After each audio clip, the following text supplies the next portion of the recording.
দেখুন, প্রথমে এই একরত্তি বাচ্চা মেয়েটিকে যেভাবে নৃশংসভাবে শারীরিক নির্যাতন করে নৃশংস অমানবিক খুন করা হয়েছে, তার পরিবার প্রথম দিন থেকে মুখ্যমন্ত্রী এবং পুলিশকে সাহায্য করেছে, আমাদের কথা শুনেছে। আমরা পরিবারের প্রতি কৃতজ্ঞ। আমি প্রথম ইনসিডেন্টের দিন ফোনে কথা বলেছি, টুইসডে ফিজিক্যালি মিট করেছি ওনাদের সঙ্গে বারুইপুর এসপি অফিসে। স্পেসিফিক 4 জনের নামে ওরা অভিযোগ দিয়েছিলেন। 4 জনকেই পুলিশ খুব প্রপারলি এবং কুইকলি অ্যারেস্টেড করেছে। তারা পালিয়েও গেছিল অনেক দূরে দূরে, বসিরহাটে বাংলাদেশ বর্ডার পর্যন্ত চলে গেছিল। পুলিশ এবং এসটিএফ আমাদের বারুইপুর ডিস্ট্রিক্ট পুলিশ এবং STF under the guidance of the DGP properly তারা করেছেন। এটা তো 1 নম্বর। দ্বিতীয় নম্বর হচ্ছে, বাকি যা ইনসিডেন্ট ঘটেছে আপনারা জানেন, ওই পার্টে আমি যাব না, ওটা সিআইডি ইনভেস্টিগেশন হচ্ছে। আমি ওই পার্টে কোনো কমেন্ট করব না। আমি যেটা পরিবারকে আজকে বলে এসেছি যে কাস্টডি ট্রায়াল হবে এবং কনভিকশনের এক্সিকিউশন এটা কমপ্লিটলি মুখ্যমন্ত্রীর মনিটরিংয়ে হবে। একটা দৃষ্টান্তমূলক নজির আমরা এই কেসে রাখব এবং গভর্নমেন্টের পক্ষ থেকে কিছু দায়িত্ব ছিল, এটা আমি বলবো না। গভর্নমেন্টের কিছু অ্যাসিস্ট্যান্সের বিষয় থাকে, যদি ফ্যামিলি রাজি থাকে। ফ্যামিলি রাজি ছিল, আমরা গভর্নমেন্ট পাশে দাঁড়িয়েছি। কিভাবে পাশে দাঁড়িয়েছি, ফ্যামিলি যখন দরকার হবে বলবে, আমি বলবো না। দ্বিতীয় হচ্ছে, ইন্দ্রজিৎ মণ্ডলের যে মব লিঞ্চিং, এটা মব লিঞ্চিং আমি বলবো না। এটা কমপ্লিটলি তার নাম পরিচয় দেখে তাকে খুন করা হয়েছে।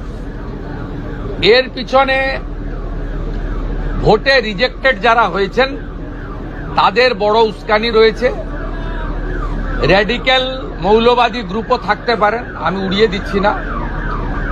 তাতে যতগুলো ছবি দেখা গেছে প্রত্যেককে পুলিশ অ্যারেস্ট করেছে, thanks to West Bengal police. একজনকে বকখালি থেকে তুলেছে, একজনকে দীঘা থেকে তুলেছে, এবং যাদের যাদের ভিডিও ফুটেজে সোশ্যাল মিডিয়াতে দেখা গেছে, একটা 35 বছরের অবিবাহিত যুবক ছেলেকে হাত পা বেঁধে নৃশংসভাবে পিটিয়ে মারা হয়েছে সংগঠিতভাবে। সেক্ষেত্রেও আমরা পরিবারের পাশে দাঁড়িয়েছি। ওর বাবা মার হাতে আমরা আজকে 25 লক্ষ টাকার চেক তুলে দিয়েছি। পুলিশকে ধন্যবাদ, তার বড় ছেলেকে সিভিক ভলেন্টিয়ার্সে চাকরি দিয়েছেন ডিজিপি সাহেব থ্রু সুপারিনটেন্ডেন্ট অফ পুলিশ। এই সূর্যপুর আউট পোস্টে তার ডিউটি। ডিএমকে ধন্যবাদ, যে বাড়িটা ভেঙেছিল রিপেয়ার করে দিয়েছে 2 দিনের মধ্যে। বাবার বার্ধক্য ভাতা, মায়ের অন্নপূর্ণা দুটোই ডিএম সাহেব চালু করে দিয়েছে। আমরা এই পরিবারের দায়িত্ব নিয়েছি। ইন্দ্রজিৎকে আমরা ফিরিয়ে দিতে পারবো না। ইন্দ্রজিতের প্রত্যেকটা খুনি সমানভাবে ওই একরত্তি ছোট্ট কন্যার খুনিরা, শারীরিক নির্যাতনকারীরা যেভাবে আমি কথা দিয়েছি কাস্টডি ট্রায়াল হবে, ইন্দ্রজিতের খুনিদেরও তাদেরও খুব চূড়ান্ত চরম ভারতীয় ন্যায় সংহিতাতে যে শাস্তি আছে পাবে। ওই নির্যাতিতার পরিবার, ওই ছোট্ট বাচ্চা মেয়েটির পরিবার আমার কাছে মঙ্গলবার দিন এসপি অফিসে অনুরোধ, আমি বলবো না, যুক্তিগ্রাহ্য একটা সাজেশন দিয়েছিল যে আমার তো আর আদরের কন্যা ফিরবে না, যে সূর্যপুরে একটা আউটপোস্ট বানান। Thanks to home secretary Shrimati Sanghamitra Ghosh মহোদয়া, thanks to DGP mister Siddhinath Gupta IPS, তারা মুখ্যমন্ত্রীর কাছে করা এই পরিবারের ইচ্ছাকে কার্যকর করে দিয়েছেন উইদিন 4 days। আমি সূর্যপুর আউটপোস্ট উদ্বোধন করলাম। এখানে 4 officer, 2 SI, 2 ASI, 6 male constable, 2 female constable, 8 civic volunteers, women help desk এবং একটি কন্ট্রোল রুম, এবং পরে পরে 5-7 দিন লাগবে এখানে মোড়গুলোতে সিসিটিভি লাগানো এবং তার কন্ট্রোল রুম এখান থেকে করা। এই কাজগুলো তারা করবেন, আমাকে কথা দিয়েছেন ডিজিপি এবং সুপারিনটেন্ডেন্ট পুলিশ। আমি আশাবাদী যে পুলিশ এই বিষয়ে যথাযথ ব্যবস্থা নেবে। আমাদের ওই পরিবারটি অর্থাৎ নির্যাতিতার পরিবার আমাকে বলছিল যে প্রচুর অ্যারেস্ট ইত্যাদি হচ্ছে, আপনি বিষয়টা একটু দেখুন, আমাকে স্থানীয় লোকেরা চাপ দিচ্ছে। আমি বলেছি ভিডিও ফুটেজ দেখে রেল লাইনে যারা লোহার বিম ফেলছিল তারা কেউ ভারতপ্রেমী হতে পারে না, এটা রাষ্ট্রবিরোধী কাজ। আমাদের ইন্দ্রজিতের খুনি এদের সঙ্গে প্যার মহব্বত হতে পারে না। বাকি যদি কোনো নিরীহ লোক, অ্যাগ্রিভ লোক অ্যাজিটেশন করেছে, অ্যাজিটেশনকে আমরা ওয়েলকাম করি, কারণ এটাতেও কারোর ক্ষোভ দেখানোর ডেমোক্রেটিক ওয়েতে দরকার রয়েছে। আমি আইজি সাহেব কঙ্কর বায়ুকে বিশেষ দায়িত্ব দিয়েছি যাতে কোনো নিরীহ লোকের উপরে কোন রকম পুলিশি অত্যাচার টর্চার না হয়। যদি ভিড়ের মধ্যে ধরেও ফেলেন, তাদের যা সিস্টেম আছে এটা আমার ইন্টারফেয়ার করা উচিত নয়। আমি শুধু সাজেস্ট করেছি অ্যাজ এ হোম মিনিস্টার, যদি কোনো ইনোসেন্ট ফেঁসে থাকে তারা দেখবেন, আইজি সাহেব বিশেষভাবে দেখবেন। আর এখানে অনেক ভয়ে দোকান টোকান বন্ধ করে দিয়েছিলেন, এসপি মাইকিং করবেন, মাইকিং করার পরে সব নর্মাল করে দিন, ভয় পাওয়ার কোনো কারণ নেই। খুনিরা, ধর্ষকরা, রেল লাইন যারা ভাঙতে গেছিলেন তারা ভয়ে থাকুক, ভয় পাওয়াটা স্বাভাবিক, তাদের শিক্ষা দেওয়াটাও আমাদের কাজ আইনি পথে। বাকিদের ভয় পাওয়ার কোনো কারণ নেই। আমি বলে গেলাম আমাদের এই এলাকায় নজরদারি চলবে, 2টো বাড়িতে হাউস গার্ড থাকবে এবং আমরা আস্তে আস্তে আশা করব সবটা নর্মাল হয়ে যাবে এবং এই ঘটনা থেকে শিক্ষা নিয়ে এই রাজ্যে এই ধরনের কোনো কাজ যাতে না হয় দেখবেন। আমি আপনাদের মাধ্যমে গোটা রাজ্যের মানুষকে একটা আপিল করব, কার্য আর কারণ আছে। যে কার্য হয়েছে হিনিয়াস ক্রাইম, এর পিছনে আমি মনে করেছি বেআইনি মদের ঠেক, বেআইনি গাঁজা, চরস, মাদক, এটা একটা বড় কারণ। আপনারা পুলিশকে ইনফর্ম করুন, গোটা রাজ্য জুড়ে ডিজিপিকে বলবো আগামী 2 সপ্তাহ স্পেশাল ড্রাইভ দিন। ব্যাটালিয়নে থাকা লোকজন, আমাদের যেখানে পুলিশরা ডাইরেক্ট কাজে নেই, নর্মাল থানা ওয়ার্ক অনেক বেশি থাকে, তাদেরকে বিশেষ অভিযানে লাগান।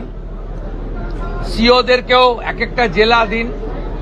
কমপ্লিটলি গোটা রাজ্যে যত বেআইনি মদের ঠেক, যত গাঁজা, চরস, বর্ডারে তো ধরছেন আপনারা, বেঙ্গল এসটিএফ তো rail station, bus stand recce করে ধরছে, প্রতিদিনই ধরছে, কিন্তু একেবারে রুরাল এলাকাতে গাঁগঞ্জেও এটা একদম সম্পূর্ণ উপড়ে ফেলা দরকার রয়েছে, যাতে এই সামাজিক দূষণ থেকে আমরা আমাদের পরিবেশকে বাঁচাতে পারি।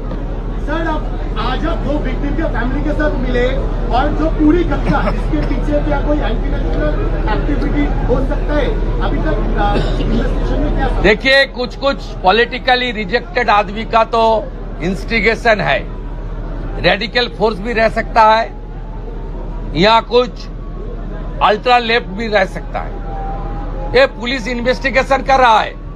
हम लोग जो सामने किया उनको तो उठा रहा हूं, पीछे से जो लोग मोबाइल फोन में भड़काने का काम किया है, मैसेज करके भड़काने का काम किया है, पुलिस जब कोशिश कर रहा था भाई शांत रहिए, कार्रवाई होगा, तब जो भड़काने का यहां किया तो दूसरे एरिया में किया, सेंट्रल पैरामिलिट्री फोर्स के ऊपर पत्थरबाजी किया, कॉमन पुलिस कांस्टेबल के ऊपर, लेडीज कांस्टेबल के ऊपर आक्रमण हुआ, रेल मार्ग पर इतना बड़ा स्टील का बीम वो रेल लाइन के ऊपर देकर यहां बड़ा हादसा करने का साजिश था। इंद्रजीत मंडल का उनका आइडेंटिटी करके, उनका नाम पता सब आइडेंटिटी करके उनको जिस तरीके से ब्रूटल किलिंग किया गया है, इसका पीछे कुछ लोग जो इस सरकार आने का बाद बंगाल को डिस्टर्ब करना चाहता है, जो प्रगति विकास की मार्ग पर मोदी जी का नेतृत्व में सरकार आगे बढ़ रहा है, उसको डीरल करने का कोशिश करने का मकसद है। वो लोग को तो इन्वॉल्व है, पुलिस इन्वेस्टिगेट कर रहा है। पीछे से जो लोग भड़काने का काम किया वो जिस पार्टी का हो सकता है, उसको भी सबक सिखाने का काम विद इन बीएनएस के अंदर पुलिस करेगा। ये मेरा फुल डायरेक्शन है पुलिस का। पुलिस को इस बारे में पूरा छूट दिया गया है। जो फाइंडिंग्स पुलिस को मिलेगा वो पुलिस के अंदर काम करेगा। यहाँ बहुत senior police officer, ADG, IG, DIG सब लोग हैं। दूसरा डिस्ट्रिक्ट से एसपी लेवल का पुलिस ऑफिसर भी है। They are very competent enough under the able leadership of the DGP. मेरा पूरा कॉन्फिडेंस है ये लोग अच्छा करेगा। एक मैसेज जाएगा, इस तरीके से कार्रवाई आने वाला दिन में कोई नहीं करेगा। कमेटी जो है उसका नोटिफिकेशन हुआ है, इसके बारे में थोड़ा सा। हाँ, ये हमारी सुप्रीम कोर्ट का रिटायर्ड जस्टिस रंजना देसाई का कमेटी हो गया है। कमेटी काम शुरू करेगा, आज तुरंत आ जाएगा। दूसरा, प्रदेश में यूसीसी लागू हो गया है। ये एक ही देश है, एक ही कानून रहेगा, दो कानून नहीं रहेगा। मान के चलिए क्लियर, क्रिस्टल क्लियर। কামদুনির ক্ষেত্রেও কি একই চিত্র দেখতে পারবো, যেরকম দৃষ্টান্তমূলক? কামদুনি কেসে বারাসাত কোর্টে ওদের লাইফ সেন্টেন্স হয়েছিল, তারপরে হাইকোর্টে 16টা পিপি চেঞ্জ করে যেভাবেই হোক প্রপার মনিটরিং এর জন্য হয়নি। কামদুনির ভিকটিম পরিবার সুপ্রিম কোর্টে গেছিল। আমরা সুপ্রিম কোর্টে কামদুনির ভিকটির পরিবারকে সরকারি লয়ার দিয়ে সাপোর্ট দেব। এবারে বিষয়টা সুপ্রিম কোর্টের হাতে, কারণ আমরা কোর্টের ম্যাটারে আমি কিছু বলতে পারি না। আমি কমিট করছি, বারাসাত কোর্ট যে জাজমেন্ট দিয়েছিল, হাইকোর্ট সেই জাজমেন্টকে ভয়েড করেছিল, বাতিল করেছিল। তার এগেনস্টে অ্যাগ্রিভড লোকেরা বাদী সুপ্রিম কোর্টে গেছে। সুপ্রিম কোর্টে এতদিন রাজ্য সরকার অপোজ করছিল, রাজ্য সরকারের পক্ষ থেকে সুপ্রিম কোর্টে অপোজ করা হবে না। আমি যেমন home minister, law judicial minister also, I will convey my message to আমাদের স্ট্যান্ডিং কাউন্সিল যারা আছে তাদেরকে আমি কনভে করব। আপনি রেস্ট অ্যাসিওর থাকুন, এসব ক্ষেত্রে পশ্চিমবঙ্গ সরকার কোনো ত্রুটি রাখবে না।